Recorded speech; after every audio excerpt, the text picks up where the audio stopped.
Okay, things like this, big huge piles of brush, this one's about a foot tall or so, that are just simply never going to break down out here. They need to be removed, run through a brush shredder, cheap to rent, and then mulched properly, composted properly rather, and then pulled out of here. Or pulled back in here for you know, high value enriched compost. So things like this, you know, total hazards, you know, they need, again, we just need to pull them out and compost them properly, and then they will be really highly valuable mulch. But the shredding must happen. It's got to be shredded. As you can see, even the grass is not breaking down. Just the simplest, most, you know, lignin-free organism, it needs to be managed properly, and it needs to be soaked and shaded, and, you know, and then in a couple months we can bring it back out here for, you know, your own self-sustainable mulch source. Again, just more leggy plants, a lot of legginess, tons and tons of grass that needs to be removed, Waltherias, pigeon peas that need to be hacked and maintained, because otherwise they get a little leggy.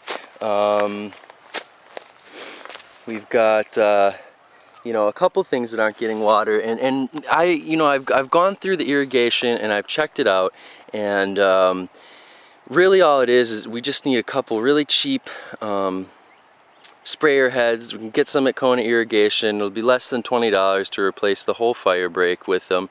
And then we'll get some better coverage. You know, another thing is obviously the pressure issue, but that will be resolved hopefully soon with the advent of the pump.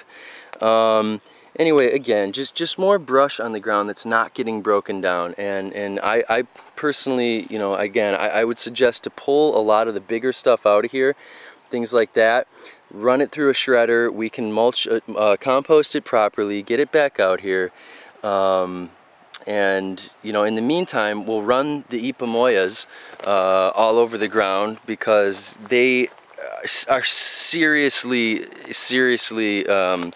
inclined to keep out invasive grasses and things like that. You know, I have a bed of them at home, and I'd be hard pressed in 4 weeks to find a single blade of grass sticking up through the ipamoya ground cover.